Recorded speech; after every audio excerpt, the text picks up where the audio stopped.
Hi, welcome to the Frugal Frau. I'm Sukey, your host, and today we're going to do a little something different. Why? Because during the course of the year we generate a lot of wood scraps, and I think probably close to 10 cubic yards or a dump truck full. Anyways, and that's between the wood mill and the wood shop. Now, we get a lot of little pieces in the wood shop and offcuts like this from the mill, about this size or sometimes larger, or like this from the shop. However, what we're going to do with all these scraps is not waste them. We're going to put them to good use. We chop them up very finely like that, and then we turn them into charcoal like this. Very nice.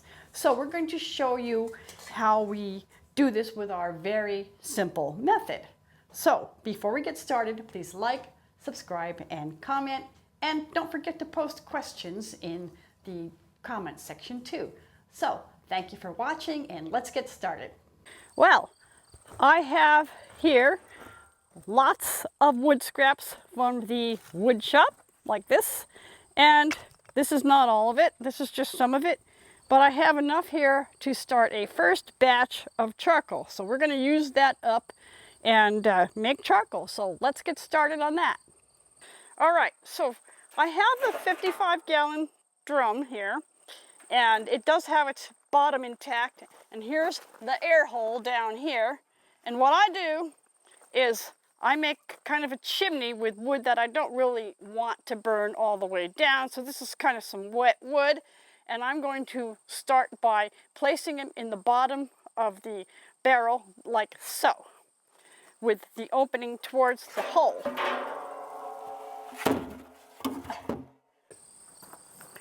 Okay, I built my tight V at the bottom, and it's pretty tight. And now I'm going to pack spills into the tight V. And these are getting packed into that V section very, very tightly.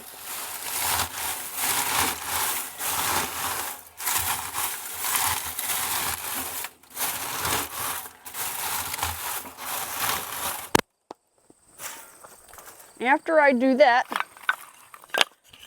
I lay all of these across the V.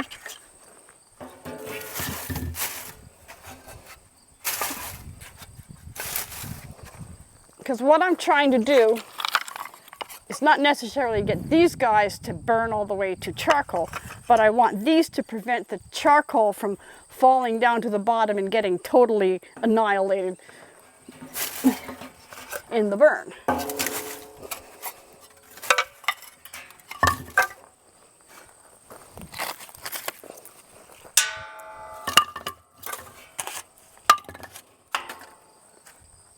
Okay, so I've built my initial part of the chimney, and I've filled up the edges a little bit, and I just also want to mention that part of doing that is so it doesn't cave in, at least immediately. At the end, we'll want it to cave in and have no airflow, but we can show you that later when we get to that point.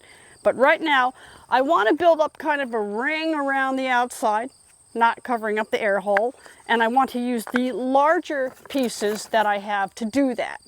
And this is just so that when I go to put the smaller pieces on, they stay on the top, because those are the pieces that are going to make the charcoal. So I just need to do this. What I'm doing for the initial part of this burn is I'm laying the wood crosswise and then alternately lengthwise across it, or just crisscross like a log cabin, just to pile it up about this high to begin with before I light it. And this assures that we get a pretty good start to the fire.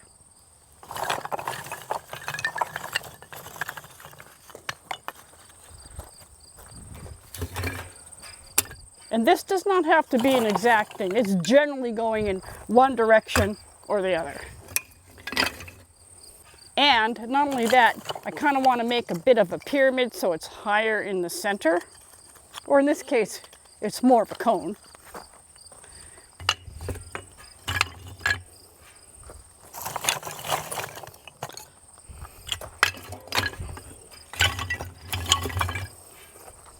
And of course, we're going to use all of this on the garden. And we might also use some of it for making charcoal water filtration systems too. And this is wood that we wouldn't normally cook with because it's more resinous and more volatile. So we have cherry, we have pine in here, and it's not something we want to cook with.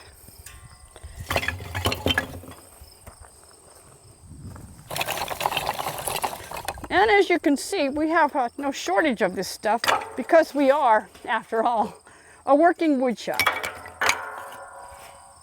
All right, I have my lighting tool here, which is just a stick with a shop rag tied tightly around the end. It helps too that the shop rag has leftover oils and stuff on it. Helps to keep it lit. But before I light it, what I want to do is I just want to make sure I got a bit of a space cleared in there to light it out, you know, sort of a little ramrod sticking in there like you would a cannon. Then it's time to light it.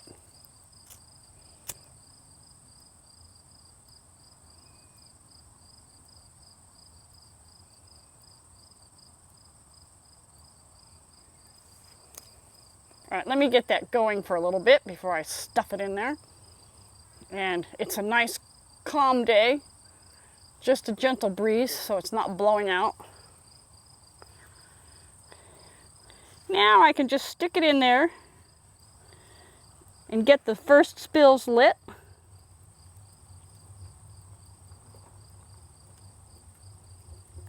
And I can already hear a nice roar in there.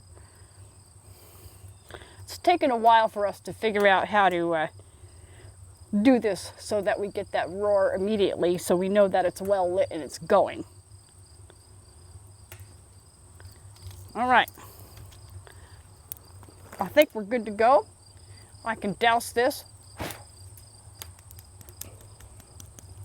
Put that on the gravel. And we have a fire. Oh yeah. All right, as you can see, I've had a successful start to my burn, and at this point I just need to start filling it in and letting it burn a little bit, turn it to white ashes, fill some more, or not really to ashes, but just start simmering into black charcoal. And I'm just going to repeat this till I get it about 2/3 full, and then I'm going to, hopefully by then it will probably have doused itself out. And then at that point, I will put the lid on and let it sit overnight.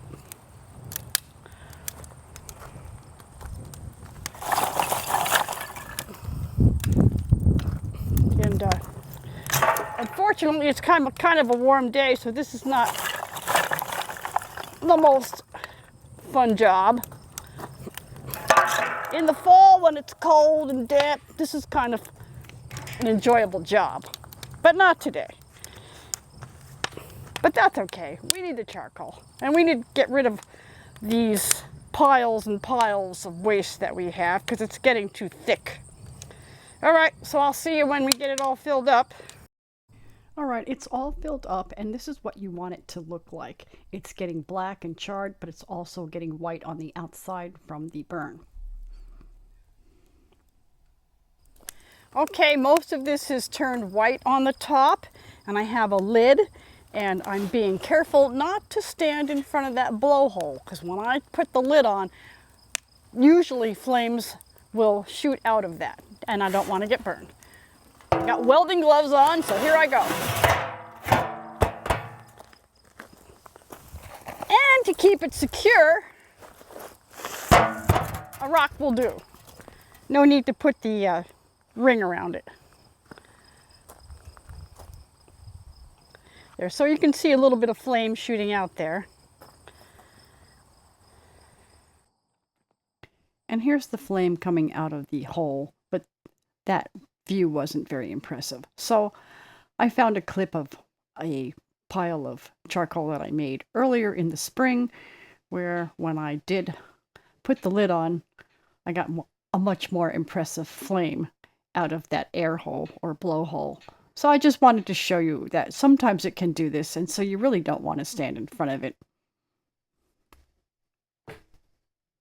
All right, We have let this barrel cool down overnight, and it's time to see the result. So I just take the rock off, and this lid's probably got a bit of suction on it. When it cooled down, it sucked it in, so I just got to go around.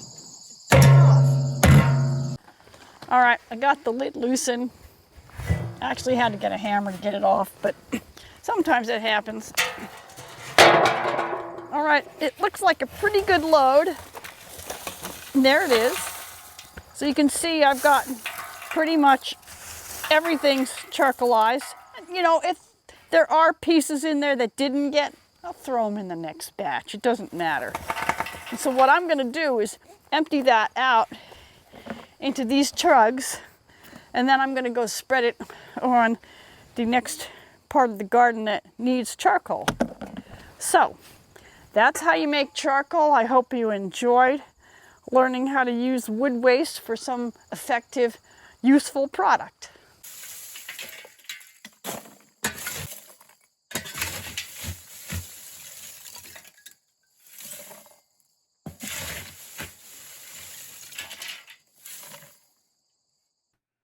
And just for fun, here's a little slow motion action of getting the charcoal out of the barrel. So you can see it's actually pretty good looking charcoal. I wasn't kidding when I said I was going to use it on the garden. Now that we're starting to harvest things en masse because everything's ready, I'm trying to keep my soil healthy and light and provide lots of biohabitat, and that's what the charcoal does. And I do this every fall, and sometimes I do this early in the spring too, just to keep my gardens in good shape. We don't till or anything, everything's no-till, so we mulch a lot. We just add leaves, we add spent hay or hay we've chopped down with our size, and we also put charcoal on it. Any organics we can get. All goes in and all just gets layered in a rather haphazard manner, but it does work. So it's a busy season around here on the Sukey and Tom homestead, which is why right now we have to take a little break from woodworking videos because we got to get the corn in, we got to get the rest of the dry beans in and get everything drying so that it doesn't get spoiled because we have a lot of rain on the way.